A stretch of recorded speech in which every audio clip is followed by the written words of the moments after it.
all of good is available to each of us. Our prayers and affirmations are for the purpose of bringing our own mind to the point where we can accept the gifts which were given to us from the foundation of time. The oil was in the ground before you were born, before any man walked the earth. So was gold and silver, uranium and lead and copper and all the metals that we use today. They were all there. Didn't it take a little intelligence in the mind of man to find these things? Yes, so if you send 2 men to Utah, and one man is a geologist, or he may be also a mineralogist, and he finds nothing. Another man goes, in the first 5 minutes he finds a vein of uranium or silver, in the same territory, in the same land. Where was the wealth? The wealth was in the mind of the second man. He believed in a guiding principle. The other fellow found nothing. He was walking on it. So there is a guiding principle that will lead you. That's what led men to find gold and silver and oil and lead and all these things. We don't need to work on conditions. We need only to work on ourselves. The only place we can cure our lack and limitation is in our own mind. Be transformed by the renewal of your mind. When we have done it there, we shall find that the world, that is your body, your environment and conditions, will be a mathematical reflection of your inner state of mind. Whatsoever things ye ask for when ye pray, believe that ye have received them and ye shall have them. That is the basis of all successful prayer, whether for the healing of our bodies, for prosperity, success, for achievement, or for material benefits. Once you convince your deeper mind that you have the thing you want, it will proceed immediately to bring it to pass. You might say to me, how can I convince my deeper mind, my subconscious, that I have riches, or any other good thing, when my common sense tells me that bills are piling up, creditors are after me, the bank is calling up to pay for the mortgage, and for the money I owe, and so on. You can't. If you keep thinking about debts and obligations and how much you owe, you'll only magnify your misery. But here is a truth about the laws of your mind.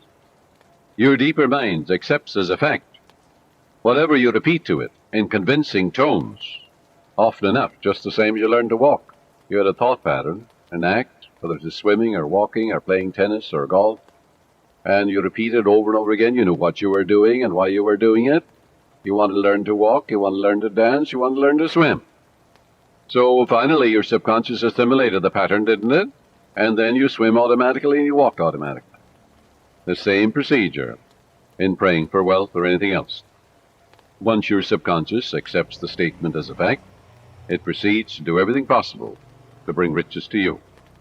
Now that's the whole purpose of affirmations, so that you convince yourself of the truth of that which you affirm. Then your deeper mind will bring these things to pass.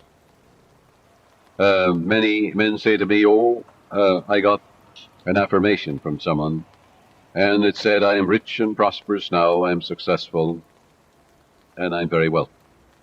That affirmation, he said, succeeded in making me much more aware of my need, because, you see, he believed more in poverty and lack than he did in the riches all around him. So I explained to him, I said, you must turn away from that pattern and change your belief. Your subconscious accepts what you believe. It's an invisible spirit within you. Everything is made inside and out of it.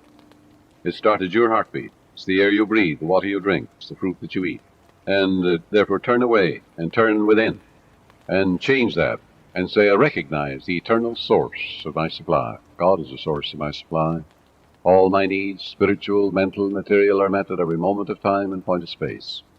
And God's wealth is circulating in my life, and there's always a surplus. So by day and by night I'm advancing, moving forward and growing, spiritually, mentally, materially, financially, intellectually, in every way. And all things be ready if the mind be so. It is done unto me as I believe. Oh, how I love thy law. Let it be my meditation both day and night. And the law is, I am what I contemplate. I am what I believe myself to be. According to my faith is it done unto me. God gave you richly all things to enjoy. God made you rich, why then are you poor? And as he began to realize the source of the infinite ocean of supply, the source of the very hair in his head, you know, the source of the power that enables him to lift a chair, the source of the grass, the source of the hay in the field, the source of the cattle on 1,000 hills. He began to realize the source, aligned himself with it, And then it made sense to him. Then he realized that he was writing in his subconscious mind the idea of wealth, of growth, and prosperity. He changed his belief to a belief in the riches, the endless riches all around him, instead of poverty, which was a false belief in his mind. Don't you know there's enough fruit rots in the tropics to feed all humanity? Nature is lavish, extravagant, bountiful.